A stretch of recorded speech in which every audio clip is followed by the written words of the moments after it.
All right. Hello, ladies, and welcome to Evolve Literary Circle, where we talk about books and I do all the work so you don't have to.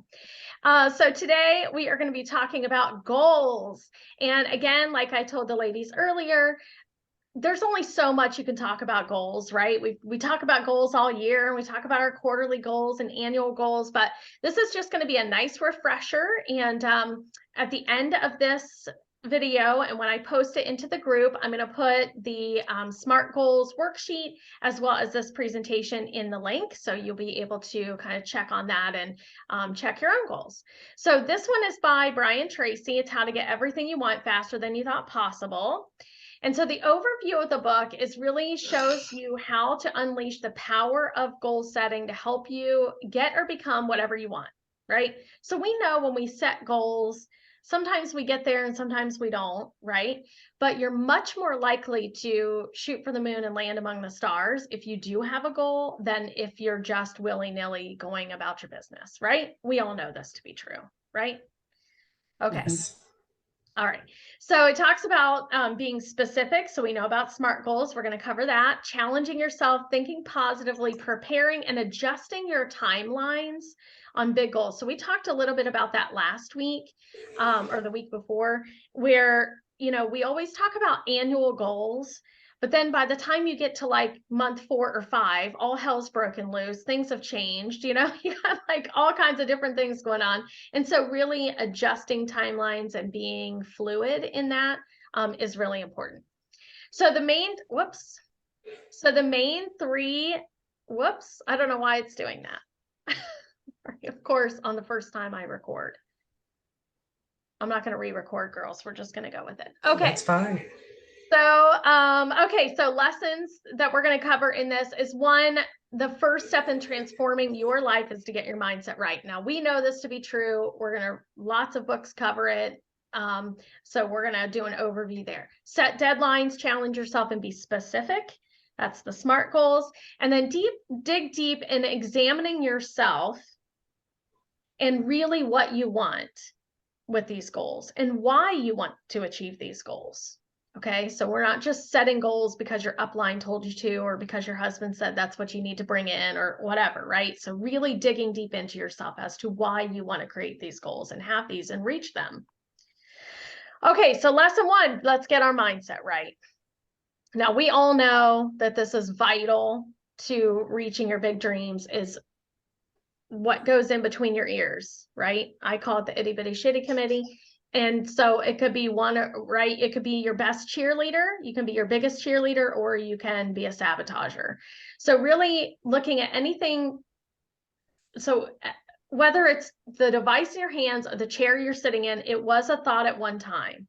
So your goal to get whatever it is that you want to get or create or be or whatever is the same thing as this trash can on my desk. Why is it on my desk? Because I have a 1-year-old grandson. That's why it's on my desk. But this, I just happened to reach over. But this trash can, obviously, right, was just somebody's brain at one point, and now it's fruition. So that's what he's talking about, just getting your mindset right. Successful people prove that when they're asked about what they focus on the most, it's what they want and how they'll get it. Right? So getting really clear on what you want and how you're going to get it and creating this momentum in your mind is really important.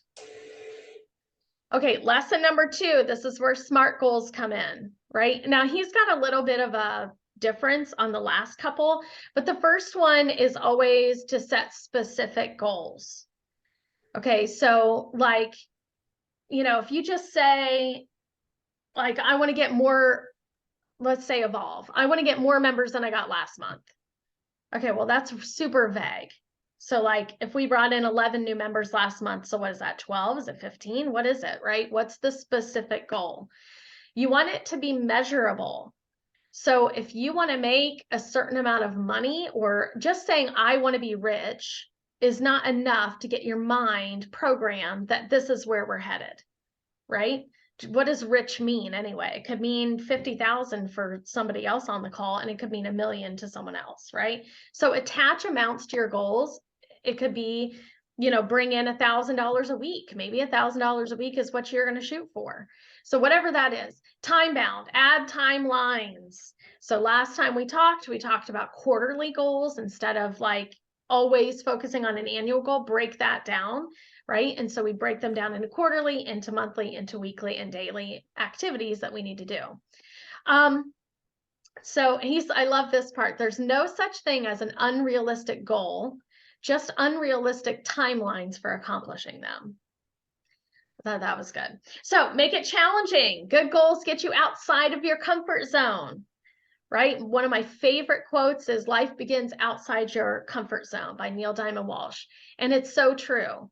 I would not be leading this networking group if I had stayed inside my comfort zone. It was cozy there.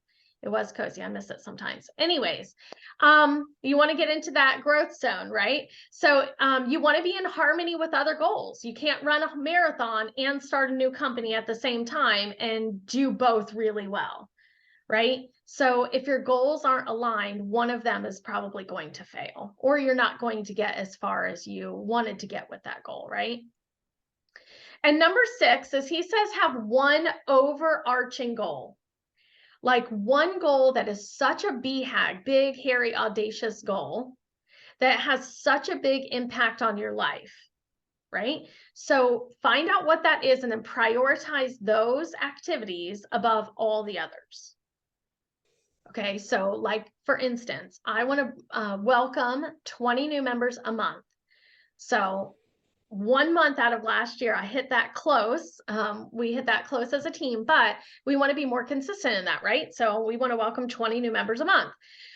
The overarching goal is that increased income is going to be able to get me into a place where I can contribute more to buying our 10 acres of land that we want here in Franklin. So that's the big goal, is to get to 10 acres of land, right? With that, I want a really nice house on it, but Clay wants a fixer-upper, so I'm not sure how that's going to go. But anyways, the more I can contribute to that, right, the better off we're going to be and the closer I'm going to get to that goal.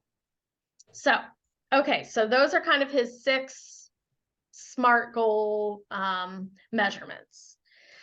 Okay, and number 3, this was a big part of his book. So there's 3 kind of I gotta move this thing. There's 3 like series of questions.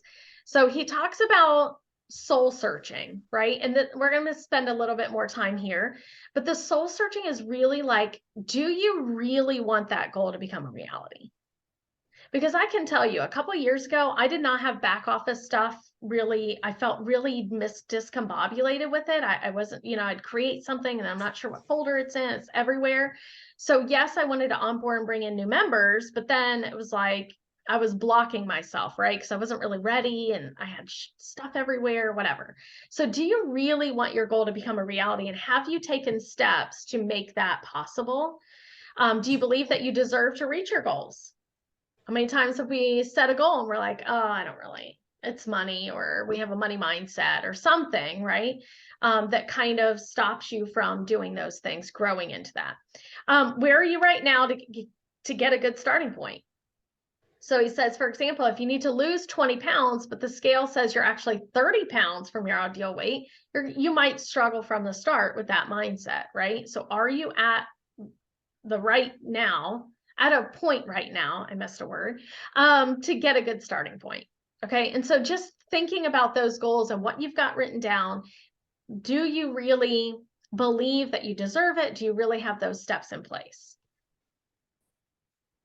Okay. These are 6 questions to uncovering your potential. So this is also in the book. What do you really want out of life? So when I did Know Your Vision for Business and Life, my vision statement is to be a light in the world full of darkness, right? To always be a light in a world full of darkness. What do you really want out of life? And being with people and doing this Evolve thing and H7 and all that gives me the opportunity to do that, right? What are the activities that make you happy? Now, I know there's things in every job and every business we're building that we don't like to do. Okay. Some of you are QuickBook queens and I am not one of them. Okay. I used to do bookkeeping my past job, but like, so it's not enjoyable. But what are those activities that do make you happy in your work, and do more of that? What's one thing you would change about your life? And these are good journal prompts too, ladies. What's one thing you would change about your life?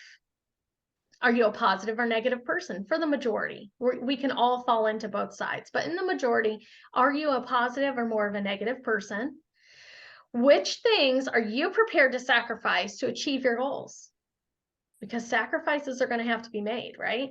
Sacrifices either to your goals or to your home life or to what you want to do. Maybe on Friday afternoon when I take off at 1 o'clock to go to Cooper's Hawk, maybe there's a time where I don't get to do that because I need to follow up or whatever it is, right? So what do you think is the first step you should take right now to be able to get further towards your goals? What is one thing that you could do to step out of your comfort zone? One task you could do, something you could do. We'll get to those videos, girls. Get to those videos, ladies. All right. Which are the most 6 questions to rethink your present? So these are like 3-step process. Okay. So 6 questions to rethink your present. Which are your most important values? I do this in the vision statement workshop. What are your most important values? And I always say 3 to 5 really important values to really keep you on track, right? What do other people think about you? I know that we aren't supposed to care, but what is your reputation, right? And an easy way to do that is anyone on this call, anyone you go to meetings with, how would you, and send them a text message, how would you describe me in 3 words? If you don't know what people really think about you or what you're good at or what you exude into the world, text a couple of your closest colleagues, friends, whatever, family members, and ask them what are 3 words that they would just use to describe you. It's really eye-opening. Okay, on which values do you base your relationships and your finances? What would you like to be if there was no who? I think that should be who would you like to be? If there were no obstacles. If there were no obstacles, right? What would you like to be?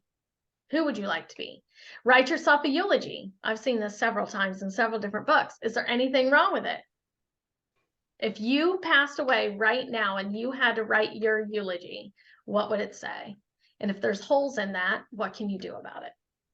And which of the things you're doing is inconsistent with your values? And really do soul searching on that about who you are right now versus where you want to be and who you want to be, right? Because going from 10 or 11 new members a month to 20, there's some things about me that are going to have to change, right? I'm going to have to do more, whatever it is, calls, emails, social media posts, like whatever it is, I'm going to have to do some change. So what are some things that I might be doing that are inconsistent with my values that are going to get me there? If that makes sense. Okay, and the last one, 4 questions to set for you future goals. What would you do if you learned you would die 6 months from now? What would you do? I think about this all the time. If I were not to come back tomorrow, would I be happy with the work that I've done so far? Right? And if not, then what do I want to add to that? What bigger impact do I want to make? If you suddenly won $1 million, I think about this one too all the time, right? Because we got $1 billion like lottery or whatever's going on. What's the first thing you would do? If you suddenly won $1 million, what's the first thing you would do? I would pay off my bills. But anyways, in my house, what would you do if you had no fear of doing it? I know you probably have that one in your mind. What would you do if you had no fear of doing it? And then what do you enjoy doing the most? What do you really enjoy doing the most? I talk to a lot of women that have no idea what their hobbies are or don't have any hobbies at all. So really thinking about like, what do you enjoy doing and do more of that? Okay, so those are your 4 questions. So the main points. So this part is kind of extra, but consider how accomplishing your goal will improve your life. So we talk a lot in this group about manifesting, right? And thinking those thoughts and moving towards those goals. And manifestation is obviously a ability between you and higher power, whether that's God, energy, universe, whatever it is, right? To create this life that you long for. So consider how accomplishing your goal will improve your life. List as many ways as you can, because the more reasons you have, the more you're going to want to do it. Right? And list that out, have it on your wall, have it on your brag wall, wherever that's going to go, and keep that list. Like, how is my life going to improve? I can donate more money, right, to special causes that mean something to me. I can help more entrepreneurs. I can help myself and my family more, right? It's just a resource. So what is that going to do? Okay, so in the main points, understand what you really want out of life, 6 questions to uncovering your potential, rethinking your preset or your present, and 4 questions to set your future goals. So here's what we're going to talk about in our breakouts. Okay, so here are the breakout questions. When you're writing out your goals, do you have a clear idea of what the goal is and the action steps to get it? What is your one overarching goal? That one BHAG that you really, really want to shoot for. It's a little scary. It makes your belly hurt when you think about it, but it's also super exciting. Do you have something that excites you more than the rest? And then what do you think you could do to improve reaching your goals? What do you think maybe that you could start implementing? All right, ladies. Well, we hope that this helped you get to your goals and get more clear on that. And again, I will put all of this in the down in the comments below. See you next time. Bye.